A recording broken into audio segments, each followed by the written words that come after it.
Welcome to the South African Morning. Now, there are growing calls for a review of the higher education funding model. It comes on the back of the NSFAS tender scandal that we were speaking about a little bit earlier on. Recent Wits research shows while government spending has increased, funding per student has actually fallen. Let's hear more now from Michael Sachs, and he is from the University Center for Inequality Studies. Thank you so much, Professor Sachs, for your time today.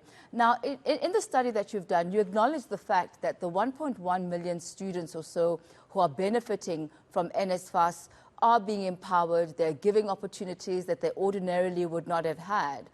But you're saying that the 50 billion rand that is being spent on NSFAS is actually in some ways actually standing as a detrimental factor for the entire higher education fraternity. Talk to us about that. Thanks, Tammy, and good morning to your listeners.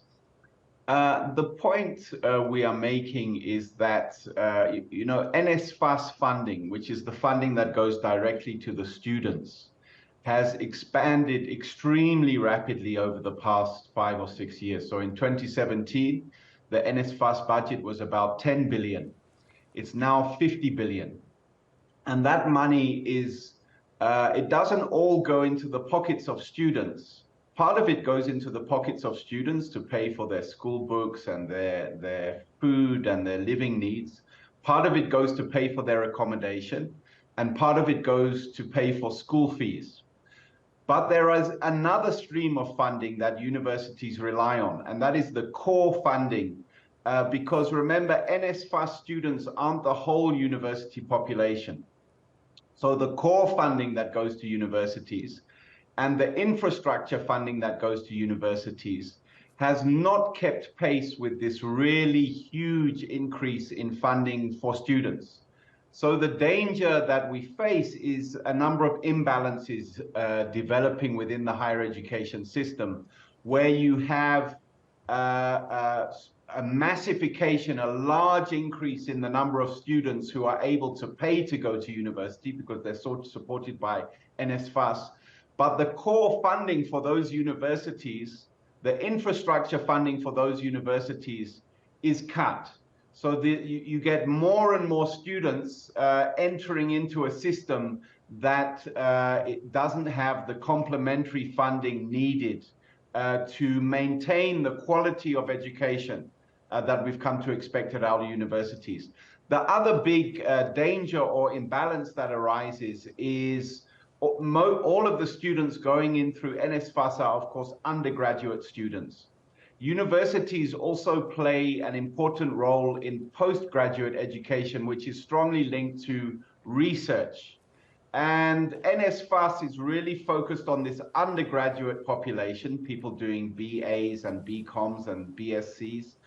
And given the fact that the core funding for the universities has not kept pace, the danger is that universities are going to be increasingly squeezed so that they're forced to shift funding away from postgraduate and research activities, and they become very large institutions that can accommodate very high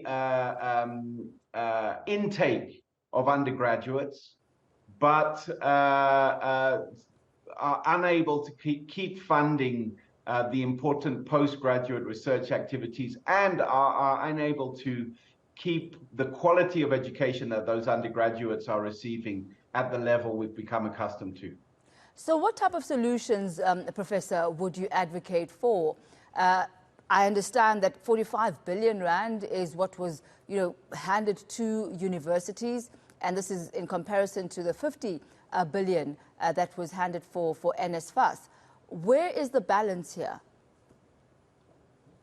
Well, the thing is that these things grow at a particular rate. So it's not so much the level of funding, it's the fact that the core funding has not kept pace with this very large expansion in NSFAS. And I would say, the first thing to observe, the really unfortunate part of the story, is that as you have this very large expansion in resources available to the sector, that is the very moment when the sector appears to be under institutional pressure, both within NSFAS and within the Department of Higher Education and Training, whose branch that deals with university education appears to have lost all of its competent expert staff over the last year or two. So at the very moment when funding expands, the institutions that are supposed to absorb and manage that funding appear to go into crisis. So that sends a very important signal that when we plan for a funding increase, we also have to address the institutional capabilities of the state to manage that funding. And we can't have a situation where we increase your budget from 10 billion to 50 billion, and that is the moment when you collapse. The second thing to point out is that our discussion so far this morning has been about universities. And the rush to finance universities has left other elements of the education system behind. In particular, technical and vocational training through TVET colleges, basic education, and early childhood development are all important components of the education system that are being left behind by this huge growth in spending on university education. And it's understandable why government would shift funding into university education. First, politically, university students are well mobilized and organized and politically salient, whereas high school students or children in early learning are not so organized and politically salient.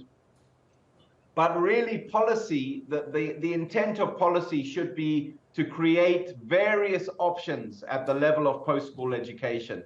And instead, because of the political pressure to move into university education, this seems to be the only option available that will get you into the job market, and students, for good reason, want to go there. But we're leaving behind the other elements of the system, technical and vocational training in particular. We'll have to leave it at that for this morning, Professor Michael Sachs. Another way at looking at the funding imbalance, and as he says, if you're going to increase the funding towards NSFAS and higher education, there are other areas as well that need to grow in order for that ecosystem to be viable and in order to make sure that research still continues in TVET colleges and universities, and that the infrastructure is indeed one that can sustain a growing learning community. That was Professor Michael Sachs there from Wits University.